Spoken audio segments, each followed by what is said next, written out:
você que está sendo alcançado por essa pregação. Nós estamos direto do templo da Igreja Palavra Viva em Cabo Frio e nós queremos abençoar a sua vida. O texto de hoje se encontra na carta aos Hebreus, no capítulo 1, a partir do versículo 1. Quem achou, diga amém. Diz assim o texto da palavra do Senhor: havendo Deus antigamente falado muitas vezes, diga comigo, muitas vezes, e de muitas maneiras, diga muitas maneiras, aos pais pelos profetas, a nós falou-nos nesses últimos dias pelo Filho, diga comigo, pelo Filho, a quem constituiu herdeiro de tudo, por quem fez também o mundo, o qual, sendo o resplendor da sua glória e a expressa imagem da sua pessoa, e sustentando todas as coisas pela palavra do seu poder, havendo feito por si mesmo a purificação dos nossos pecados, aleluia, assentou-se à destra da majestade nas alturas, aleluia. Coloque sua Bíblia sobre o seu assento. Eu quero orar com você. Curve a sua cabeça. Senhor, eis aí a tua palavra. Que o Senhor coloque as tuas palavras na minha boca, Senhor. Que a tua igreja seja edificada por ti. E principalmente, que o teu nome seja glorificado no nosso meio. Nós oramos e te agradecemos em nome de Jesus. Amém, amém. Pode se assentar, glorificando o nome do Senhor. Aleluia, aleluia. A palavra de Deus, quando ela é manifestada a nós, ela sempre faz aquilo que apraz ao coração do Senhor. A palavra de Deus, quando ela é derramada sobre todo ser humano, todo homem e mulher, quando é encontrado pela palavra, a sua vida inevitavelmente muda, porque a partir daquele momento, Newton, aquela pessoa não tem mais a excusa, a desculpa de que nunca tenha escutado aquilo que o Deus Todo-Poderoso tem a dizer. Todo homem e mulher na face da terra, inevitavelmente, em algum momento da sua caminhada, precisa tomar uma decisão.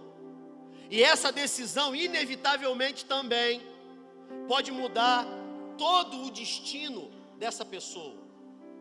A palavra de Deus, quando ela é derramada sobre a igreja, a palavra de Deus, quando ela é pregada, a palavra de Deus, quando ela é cantada, e ela encontra um ambiente propício, gerado pela igreja, correspondendo àquilo que Deus está derramando da eternidade, essa palavra, ela nunca volta vazia. É por isso que quando nós estamos no ambiente da manifestação da glória de Deus, e nós temos a oportunidade de ouvir a palavra com os nossos corações abertos, o mesmo Deus que era, que é e que há de vir, Ele começa a realizar a sua obra em cada coração que se torna uma terra fértil para essa palavra. E Deus, Ele fala, e Ele já falou de inúmeras formas. Posto que no dia mais terrível da história da humanidade, o dia em que o homem decidiu que ele seria independente daquele que o havia criado. Gênesis capítulo 3, o dia mais sombrio, o dia mais terrível, o dia mais avassalador, mais amedrontador, todas as noites de choro que você já teve, toda temporada de súplica não respondida, todo período da sua caminhada em que você busca resposta e não consegue, não podem se comparar ao terror do que aconteceu em Gênesis capítulo 3. Imagine você, Deus criar absolutamente tudo, colocar o homem para ser o cuidador de tudo, e esse homem decidir que ele viveria de maneira independente desse Deus. Só que todos os dias, esse homem, diz o texto, na viração do dia, o Senhor vinha e tinha relacionamento com esse homem. Todo dia, numa hora específica, num tempo oportuno, no local combinado, todo dia, o próprio Deus vinha e se encontrava com esse homem. Só que teve um dia, Dudu, que ele não veio mais. Depois desse dia, o homem então entra numa cachoeira, numa cascata, num precipício de busca incansável e incessante, Luiz, para descobrir por que dentro dele existe essa inquietude, para descobrir por que mesmo conquistando, mesmo produzindo, mesmo crescendo, mesmo chegando a lugares onde a maioria dos outros homens não chega, nada disso é capaz de suprir e preencher um vazio existencial que foi deixado pelo próprio Deus, o anseio pela eternidade. De modo a que cada um de nós aqui pode construir impérios. Nós podemos realizar absolutamente tudo. Mas a pergunta continua ecoando nos nossos corações: de que vale ao homem ganhar o mundo inteiro e perder a sua alma? De que vale ao homem conquistar tudo e perder aquilo que é mais importante? Depois desse dia, essa busca se tornou incessante, incansável para alguns.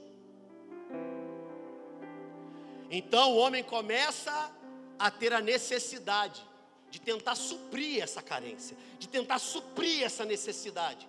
Alguns suprem com coisas, alguns suprem com pessoas, alguns tentam suprir com experiências. O fato é que nada absolutamente na história do homem é suficientemente grande e capaz de preencher aquilo que só Deus pode fazer. Os homens então olharam para o sol. O sol é Deus. Os homens olharam para a lua é Deus. Os homens olharam para a natureza e começaram a criar deuses para si. Os homens olharam para si próprios e começaram a se transformar nos seus próprios deuses. Os homens começaram a guardar os seus deuses em contas bancárias. Os homens começaram a guardar os seus deuses nas garagens das casas. Os homens começaram a guardar os seus deuses em cofres.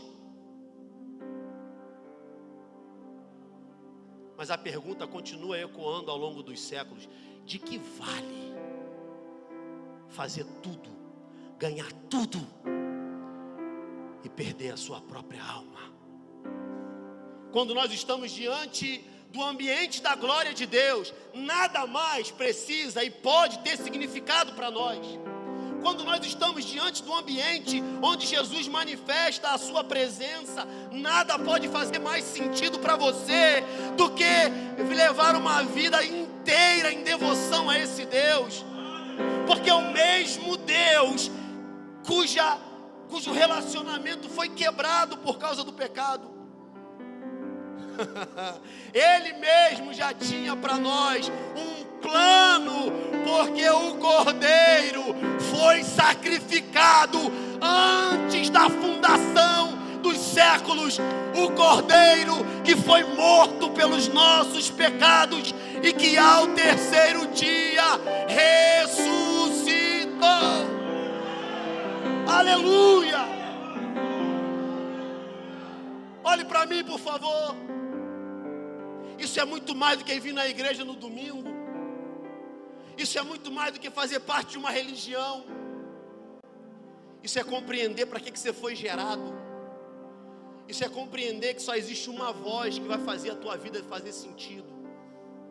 Isso significa que quando você se depara com o próprio Deus, todas as suas certezas, todos os seus castelos, todas as suas fortalezas se despedaçam. E só sobra aquilo que o próprio Deus tem para fazer. Aí o que acontece é que Deus começa então a manifestar um plano onde Ele novamente iria se apresentar para a humanidade. Eu já falei sobre isso aqui algumas vezes. E Deus então escolhe um homem idólatra. E através desse homem Ele começa a revelar para a humanidade um plano, pastora Soninha, para que Ele pudesse mais uma vez se reconectar com aquilo que havia sido perdido. O plano de Deus nos reconecta com o propósito original. O plano de Deus reconecta você com aquilo que você nem sabe que foi desconectado. O plano de Deus, quando encontra você e arranca você do lodo, do charco, do lamaçal do pecado, e coloca você num lugar onde Ele mesmo cuida de você, onde Ele mesmo limpa as tuas feridas, onde Ele mesmo coloca azeite, onde Ele mesmo derrama o óleo de alegria, onde Ele mesmo restaura aquilo que nem você achava que poderia ser restaurado de novo. Esse plano, ele é revelado e ele mostra a absurda, a avassaladora, a enorme, a poderosíssima graça de Deus. Porque pela graça nós somos salvos, mediante a fé. E nem isso vem de nós, é dom de Deus. E tendo Deus falado muitas vezes, e de muitas maneiras, os homens simplesmente decidiram não ouvir. Você pode ir embora daqui hoje e simplesmente decidir não ouvir o que Deus está falando com você. Você pode voltar para a tua casa hoje absolutamente da mesmíssima forma que você chegou, se você tomar a decisão de fechar os seus olhos, de tapar os seus ouvidos e de calar a voz que clama do teu coração. E você sabe, porque o nosso coração clama pela eternidade, clama pelo ambiente da glória.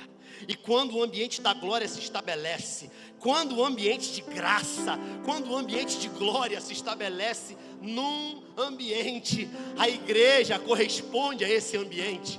E quando a igreja corresponde a esse ambiente, é gerada uma atmosfera de adoração. A adoração é devolver para Deus o que primeiro Ele te deu. Se Ele te deu a vida, então dê vida para Ele. Se Ele te deu dons, talentos, se Ele te deu absolutamente tudo, então começa a viver a sua vida mirando em direção à eternidade, porque é a eternidade que é a única coisa capaz de dar um sentido e um significado à nossa existência. Deus falou de muitas maneiras. Lá em Romanos capítulo 1, Paulo vai dizer que o homem é indesculpável, porque Deus colocou dentro do homem o que a Bíblia chama de lei natural, a lei moral do próprio Deus. As pessoas tentam relativizar o bem e o mal. As pessoas tentam relativizar o certo e o errado. As pessoas tentam relativizar a verdade. Jesus é a verdade. As pessoas tentam relativizar o que se deve ou não fazer. Mas para nós lemos isso aqui, porque para aqueles que estão perdidos, a palavra da cruz é loucura. Mas para nós que somos salvos, essa mesma palavra é poder de Deus. Essa palavra é poder de Deus. Eu não sei se você tem mão para levantar aí, mas se você tem mão, levanta. Se tem boca da glória nessa noite aí, começa a dar glória a Deus, porque quando a glória se manifesta na igreja, é aí que Deus começa a manifestar aquilo que Ele tem para fazer. Deus falou, o homem não quis ouvir. Deus bradou, e o homem tapou os ouvidos. Deus revelou,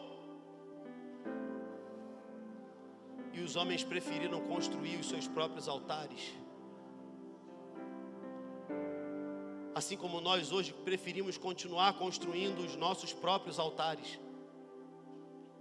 Os altares que têm a ver com os projetos da nossa vida. Os altares que têm a ver com aquilo que a gente quer conquistar. Os altares que têm a ver com aquilo que nós achamos que é bom para nós. E esses altares, eles continuam a tomar o lugar de Deus na vida de muitas pessoas. Mas Deus continua falando. Eu quero ler mais uma vez aqui o versículo 3. Eu não sei se você está com a sua Bíblia aberta aí. Mas chegou o momento da plenitude dos tempos, onde o plano finalmente foi revelado para nós.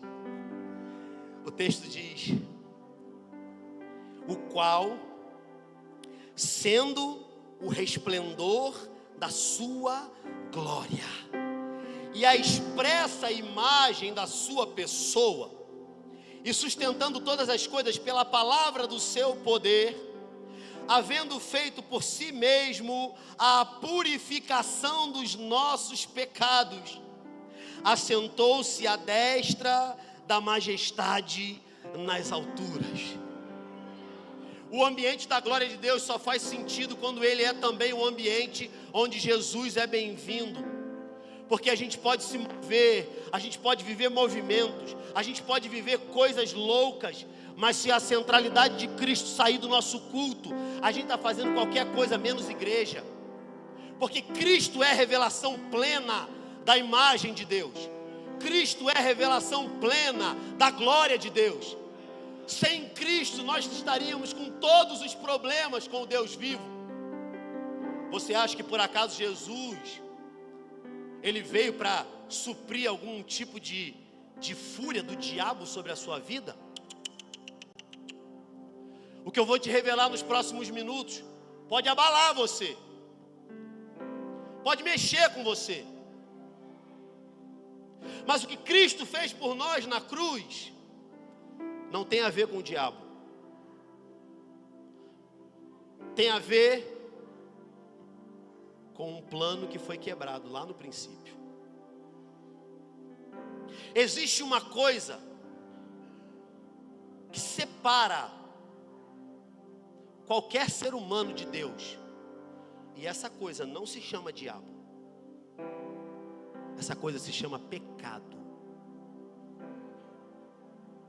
A coisa mais furiosa que pode balançar você, a coisa mais furiosa que pode afastar você de Deus, se chama pecado.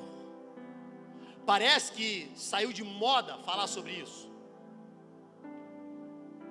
mas o pecado continua afastando homens e mulheres de Deus, mesmo que eles estejam perto da igreja.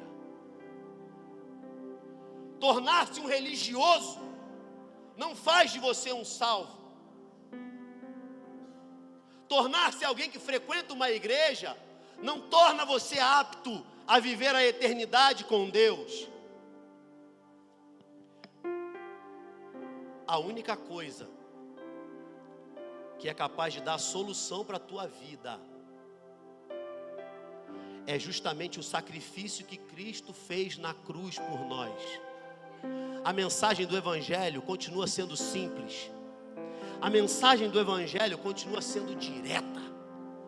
A mensagem do Evangelho continua sendo: arrependei-vos e crede no Evangelho.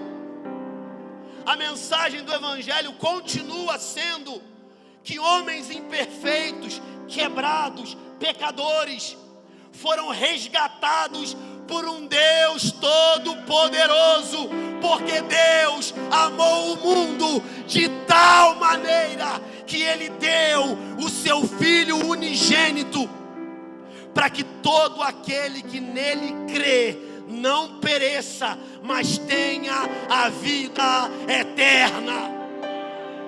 A mensagem da cruz é o que deveria nos constranger.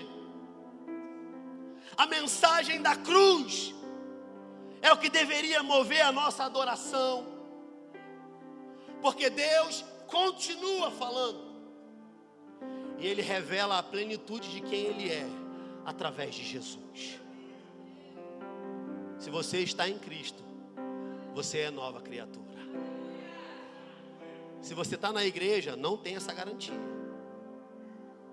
Agora, se você faz parte da igreja, se você é igreja, junto com a sua congregação, aí é uma evidência de que você está em Cristo. Porque quando nós somos confrontados por essa graça, ela é tão escandalizadora, porque nós não faríamos isso uns pelos outros. Então nós chegamos aqui, nesse ponto da mensagem,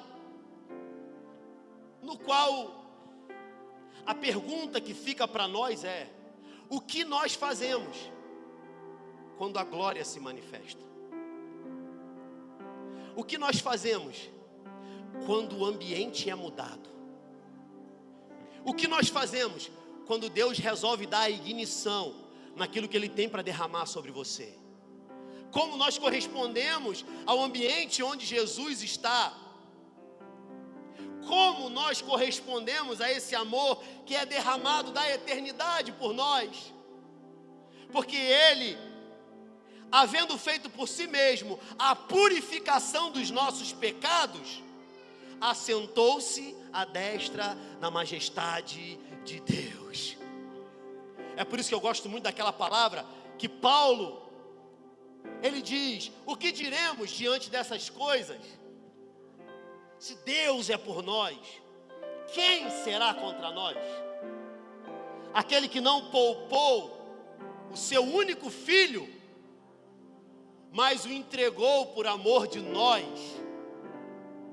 como não nos dará juntamente com Ele todas as coisas que pedirmos? Quem tentará acusação contra os filhos de Deus? É Deus quem os justifica. Quem os condenará? Foi Cristo que morreu e ressuscitou, o qual está à direita de Deus Pai e intercede por nós. Quem nos separará do amor de Deus? Será a tribulação, ou o medo, ou a fome, ou a nudez, ou a angústia? Como está escrito: por amor de ti, somos entregues à morte todo dia. Somos como ovelhas levadas ao matadouro. Mas em todas essas coisas, somos mais do que vencedores por meio daquele que nos amou. Porque estou certo de que nem a morte, nem a vida, nem anjos, nem principados, nem potestades, nem a altura, nem a profundidade, nem o presente, nem o porvir, nem nenhuma outra criatura poderá nos separar do amor de Deus que está em Cristo Jesus. Aleluia! Aleluia!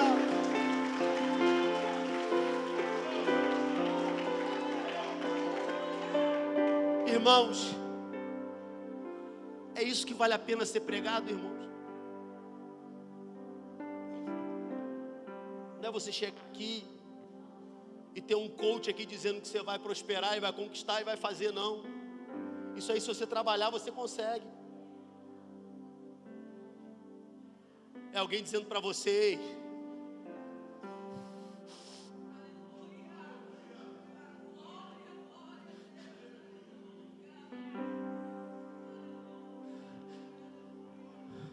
eu quero ver você no céu.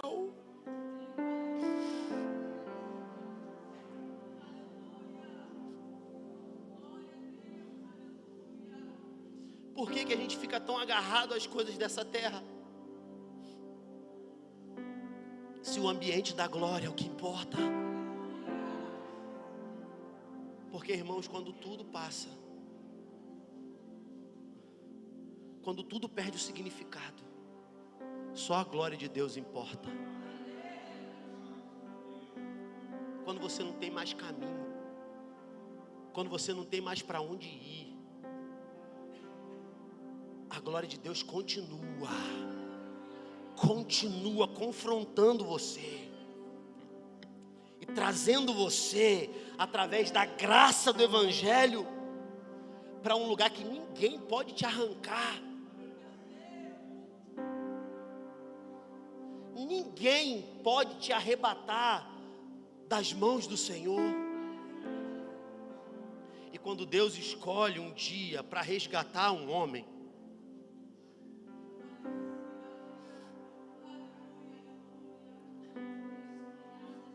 pode acontecer coisa para impedir você de vir no culto. Pode acontecer coisa para impedir você de conseguir estar livre no culto. Pode acontecer coisa até para você ficar aqui dentro do ambiente do culto e não entrar no culto e ficar aqui preocupado. Mas quando Deus resolve fazer a graça dele brilhar sobre você, não é um discurso de um homem, não é uma música bonita, é o próprio Cristo. É o próprio Cristo passeando na igreja, que Ele para perto de você e Ele olha para você e Ele diz: ei, já passou muito tempo, né? Mas eu estou com saudade de você. Irmãos, é isso que faz a caminhada fazer sentido. É isso que faz a nossa existência valer a pena de alguma forma. É isso que faz a gente de alguma maneira ser achado por Deus. Porque eu te falei no início aqui que o homem começou desesperadamente numa busca por essa incompletude. Todos os tipos de homem buscam a Deus. Alguns encontram deuses falsos. Alguns encontram caminhos perdidos. Mas existem aqueles que são tocados pela graça e que correspondem a essa graça, porque a graça de Deus se manifestou salvadora a todos os homens e a todos quantos o receberam. Aos que creram no seu nome, Ele lhes deu o direito de serem feitos filhos de Deus. Quando você é alcançado por essa graça, você chega de um jeito aqui, que talvez pessoas olhem para você e digam assim: porque os homens fazem isso com a gente. As pessoas são ingratas. As pessoas traem a gente. As pessoas frustram as nossas expectativas. As pessoas fazem a gente acreditar que vai decolar e de repente dão uma rasteira na gente. As pessoas fazem a gente confiar e traem a nossa confiança. Para alguns, isso resulta no afastamento das pessoas. Não quero mais saber de igreja, porque foi na igreja que eu me feri. Foi na igreja que eu me machuquei. Foi lá que me expuseram. Foi lá que me deram expectativas e depois me jogaram na lona. Foi lá que me esbagaçaram e quando sobrou só o bagaço, me jogaram fora.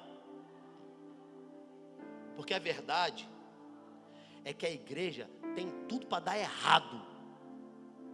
Quem é membro dessa igreja sabe que eu falo isso constantemente. Só em você estar sentado aí era para dar errado. Só em eu estar aqui em cima era para dar errado. Mas por algum motivo, a igreja há 2000 anos continua sendo a noiva adornada, a noiva imaculada, a noiva santa, santa do Cordeiro. Sabe por quê?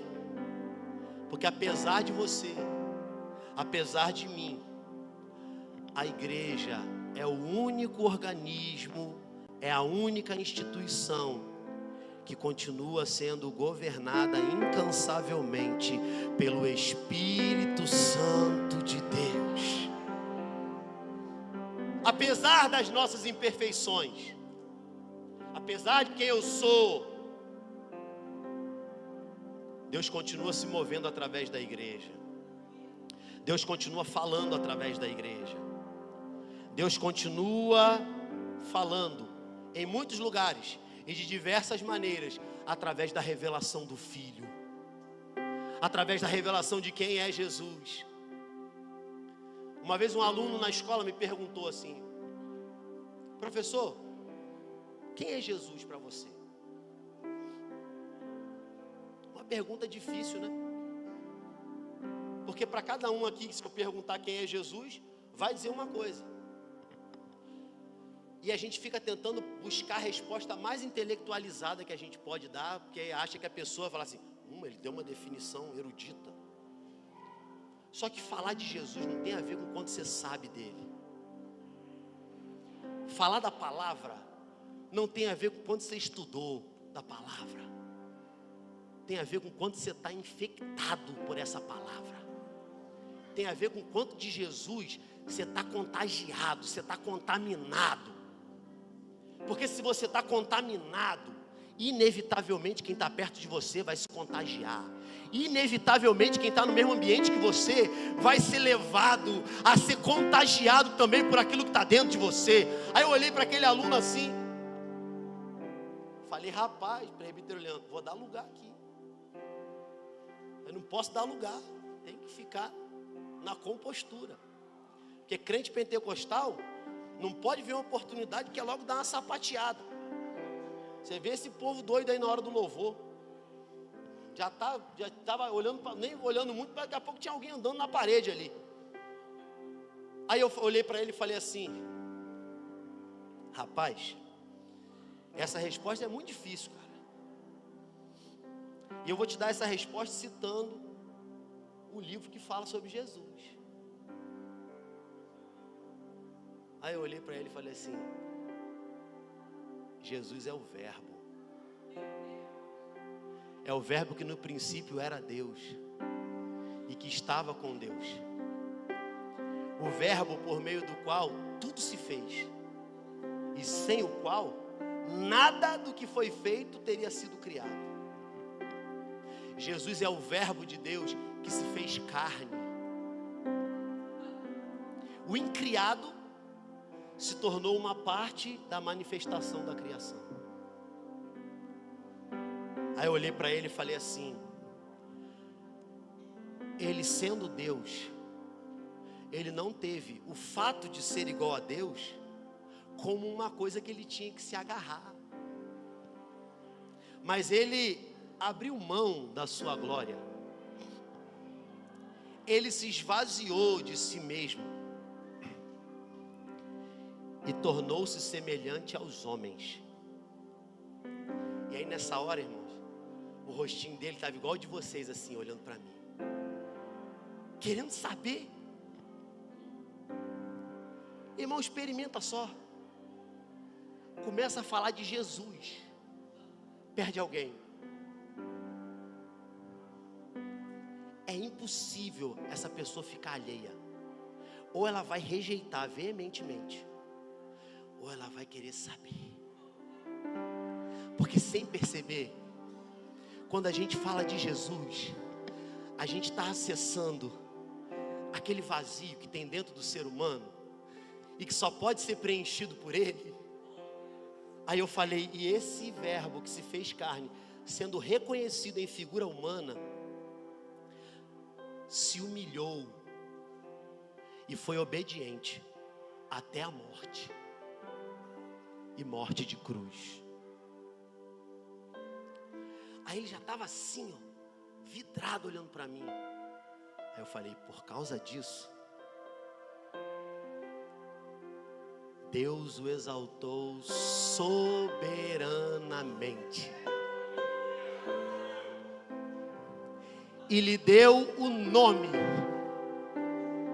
O Verbo ganhou um nome que está acima de todo nome, para que ao nome de Jesus se dobre todo joelho, nos céus, na terra e debaixo da terra, e toda língua confesse que Jesus Cristo é o Senhor, para a glória de Deus. Ele é o Alfa, Ele é o Ômega, Ele é o princípio, Ele é o fim, Ele é aquele que era, que é e que há de vir. Ele é o autor e o consumador da nossa fé. Esse é Jesus.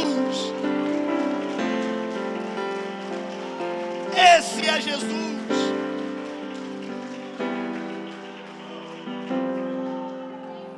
Fica de pé, por favor.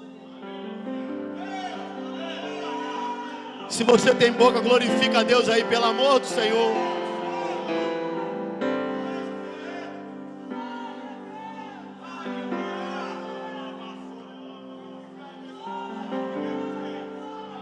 Cadê Luiz Fernando aí?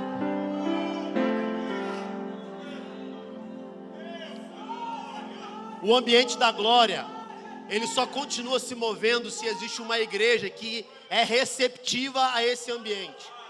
Esse ambiente não depende de música. Esse ambiente não depende de alguém dizendo para você o que você tem que fazer. Esse ambiente só depende de corações contritos e quebrantados.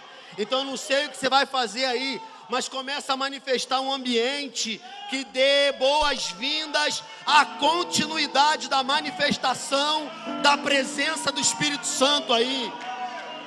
Se você tem mão, levanta. Se tem boca, dá glória aí. Nós não seremos a geração dos olhos secos. Nós não seremos a geração dos lábios fechados. Nós seremos uma geração que vai manifestar o reino de Deus nessa terra. Se você tem algo para dizer para Ele aí, esse é o teu momento. Se você tem algo para pedir para Ele, para dizer para Ele, para declarar para Ele, esse é o teu momento nessa noite. Não deixe passar essa oportunidade, porque aquele que é o Rei dos Reis, o Senhor dos Senhores, Ele está presente no meio da igreja nessa noite.